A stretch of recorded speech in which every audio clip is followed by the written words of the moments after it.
A minha melhor amiga de 18 anos foi a primeira pessoa que eu chamei para ser madrinha do meu casamento. O que eu não sabia é que ela passou 6 meses tentando destruir esse casamento por dentro, sorrindo na minha cara o tempo todo. Se você já foi apunhalado por quem mais confiava, fica comigo até o fim, porque a forma como a verdade veio à tona valeu cada lágrima. Deixa eu te contar tudo desde o começo, porque sem entender o tamanho dessa amizade, você não vai sentir o tamanho da traição. Eu e a Camila éramos amigas desde a 5ª série. A gente cresceu junta, dormia uma na casa da outra quase todo fim de semana, dividia roupa, dividia lanche, dividia segredo, dividia sonho. A gente tinha aquele plano bobo de adolescente de casar no mesmo ano, morar na mesma rua, e ter filhos que seriam melhores amigos também. Era a Camila e eu contra o mundo. Quando a minha mãe ficou doente, foi a Camila que faltou aula para segurar a minha mão na sala de espera do hospital. Quando o pai dela foi embora de casa do nada, foi no meu quarto, no meu colchão no chão, que ela chorou a noite inteira até dormir. A gente não era só amiga, a gente era irmã,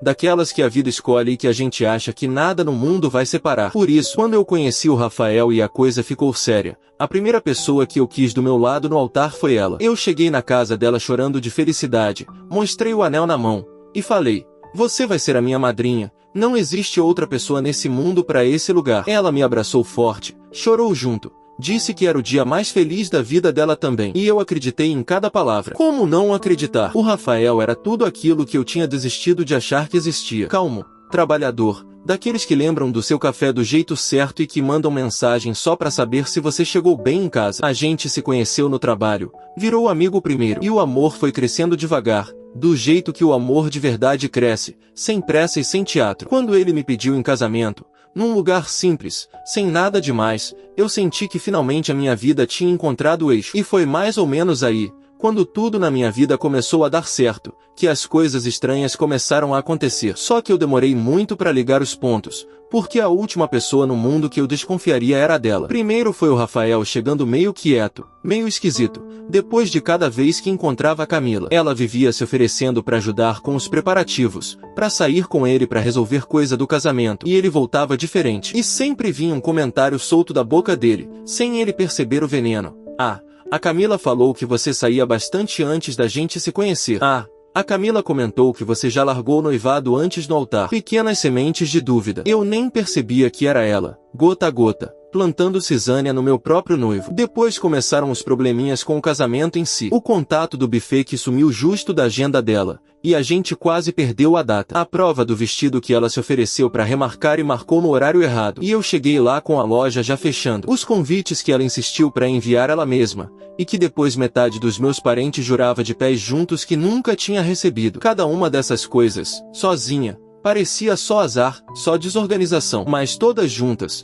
formando um padrão, era outra história. Só que quem é que desconfia da própria irmã de 18 anos? E teve uma coisa que me machucava sem eu entender o porquê na hora. Toda vez que eu estava radiante, animada, falando dos detalhes do casamento, a Camila murchava na minha frente, mudava de assunto na hora, dava aquele sorriso amarelo, de canto de boca. Eu cheguei a perguntar, preocupada, se estava tudo bem com ela, se ela estava passando por algum problema que eu pudesse ajudar. Ela sempre dizia que era só cansaço, só excesso de trabalho. E eu, boba, acreditava. E ainda saía dali me sentindo culpada por estar feliz demais perto dela. A ficha só começou a cair de verdade umas 3 semanas antes do casamento. Uma outra madrinha, a Júlia, uma amiga mais nova que eu fiz no trabalho, me chamou num canto no meio de uma das reuniões de preparativo. Ela estava visivelmente desconfortável, sem graça, mexendo nas mãos, e me disse uma coisa que gelou o meu sangue. Ela falou: "Amiga, eu fiquei na dúvida se devia me meter, mas a minha consciência não deixou. A Camila anda falando umas coisas muito estranhas de você pras outras meninas, pelas suas costas. Coisas pesadas. Que você só está casando por interesse. Que você não ama o Rafael de verdade. Que você já traiu ele uma vez e escondeu." Eu ri,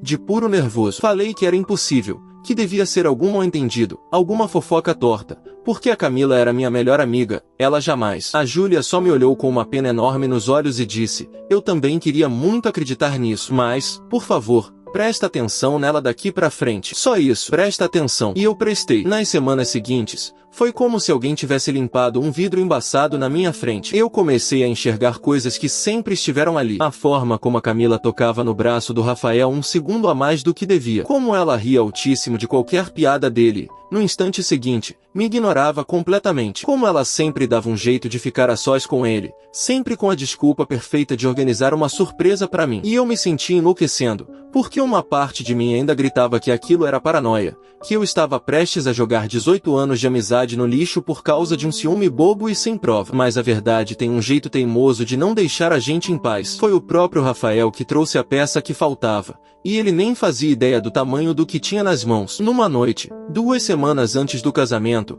ele me mostrou umas mensagens no celular, meio sem graça, meio sem entender, e perguntou se aquilo era normal entre amigas de noiva. Era Camila, mandando mensagem para ele de madrugada, enquanto eu dormia, dizendo que ele merecia alguém que o amasse de verdade, dizendo que ela sempre esteve ali, do lado dele, esse tempo todo, e que talvez ele estivesse prestes a cometer o maior erro da vida dele, insinuando, gota a gota, frase por frase, que eu não prestava, que eu não era quem ele pensava. O chão sumiu debaixo dos meus pés. Eu tive vontade de vomitar, mas, dessa vez, em vez de chorar e me calar como eu sempre fiz, eu fiz uma coisa completamente diferente. Eu respirei fundo, sequei as lágrimas, e pedi pro Rafael uma coisa só. Não responde, não bloqueia, não fala nada com ela. Só guarda. Guarda tudo. Cada mensagem, cada print, cada áudio que ela mandar. Porque eu finalmente tinha entendido o jogo que estava sendo jogado. E quem entende o jogo para de ser peça no tabuleiro e passa a ser jogador. Nos dias seguintes, eu fiz a coisa mais difícil que eu já fiz na vida.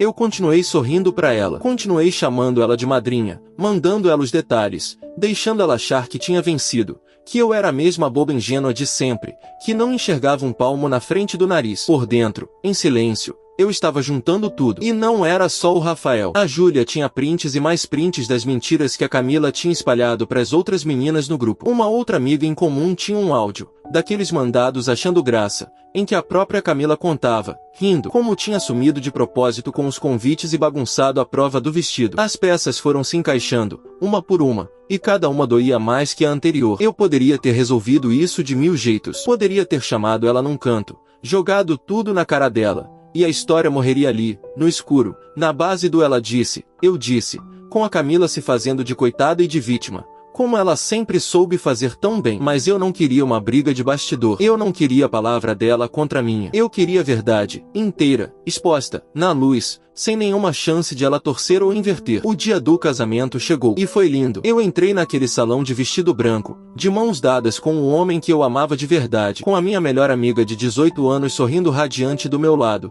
no lugar de honra de madrinha, sem fazer a menor ideia do que estava por vir. Veio a hora dos discursos, e, pelo costume, a madrinha tinha direito à palavra antes dos noivos. A Camila se levantou toda orgulhosa, ajeitou o vestido, pegou o microfone com aquele ar de estrela e começou um discurso lindo, ensaiado, cheio de amor, falando da nossa amizade de irmã, de como ela sempre torceu por mim e pela minha felicidade. As pessoas se emocionavam, algumas choravam. Ela brilhava no centro de tudo. Era o palco dela, o momento dela. Foi exatamente nesse instante que o telão atrás dela se acendeu. A gente tinha combinado, eu, o Rafael e a Júlia, que durante os discursos ia passar um vídeo de homenagem no telão. E passou. Só que não era a homenagem fofa que a Camila estava esperando. Na tela, enormes, para os 200 convidados verem com clareza, apareceram as mensagens que ela mandou pro meu noivo de madrugada. Apareceram os prints das mentiras que ela espalhou, dizendo que eu era interesseira, que eu tinha traído. E então tocou o áudio, alto, no som do salão, a voz dela mesma, inconfundível, rindo, contando com detalhes como tinha sumido com os convites e sabotado a prova do vestido. O salão inteiro mergulhou num silêncio absoluto. Aquele silêncio que pesa toneladas. A Camila parou de falar no meio da frase. O microfone ainda na mão dela, mas nenhuma palavra saía da boca dela. Eu vi o sorriso escorregar do rosto dela em tempo real, enquanto a própria voz dela enchia o salão e se entregava, sozinha, na frente de todo mundo que ela passou a vida tentando impressionar. Eu me levantei e peguei o microfone da mão dela, com calma, sem arrancar. E eu não gritei. Eu não precisei. Eu só falei, pausado, para todo mundo ouvir. Durante 18 anos eu te chamei de irmã. E durante 6 meses você usou esse título para tentar destruir o dia mais feliz da minha vida por dentro. Hoje você ia subir aqui para fingir que me amava na frente de todos esses olhos. Então eu achei justo que todos esses olhos vissem, de uma vez, quem você realmente é. Ela tentou se defender, gaguejou, ficou vermelha, Tentou dizer que era mentira, que tinham editado, que era armação. Mas era a voz dela. Era o rosto dela nos prints. Era o número dela nas mensagens. Não tinha pra onde correr. Não tinha o que torcer. Ela saiu daquele salão com as próprias pernas tremendo, sozinha, enquanto cada pessoa que ela passou a vida inteira impressionando agora desviava o olhar dela com nojo. O resto da noite foi, sem exagero, a coisa mais bonita que eu já vivi. Porque, no instante em que a sombra saiu daquela festa, sobrou só luz. Eu dancei com o meu marido até o pé doer. Abracei, uma por uma, as pessoas que realmente me amavam e que estavam ali de verdade. E, no meio daquilo tudo, eu entendi uma coisa que eu vou carregar para sempre. Nem todo mundo que senta na primeira fila da sua vida está torcendo por você. Tem gente que fica perto não para te ver subir, mas justamente para estar bem pertinho na hora de tentar te puxar para baixo. E o mais cruel, o mais covarde de tudo, é que essas pessoas quase sempre usam a máscara exata de quem mais diz te amar. Mas tem uma coisa que pessoa falsa nunca aprende a tempo. Mentira precisa de plateia, de bastidor, de sussurro. Mas a verdade só precisa de uma testemunha. E a Camila, sem perceber, foi deixando testemunhas espalhadas por todo o canto, nas mensagens, nos áudios, nos prints, na boca das pessoas. Ela mesma, com as próprias mãos, construiu o telão que a expôs. Hoje eu não tenho mais a minha amiga de 18 anos. E, por mais que ainda doa um pouco admitir em voz alta, eu durmo em paz todas as noites. Porque eu aprendi, da pior forma, que perder alguém que só fingia te amar não é perder nada. É finalmente enxergar. Se essa história te tocou, deixa o seu like e se inscreve no canal. Porque toda semana eu trago um caso real de gente que foi traída e que, no fim, viu a verdade vencer.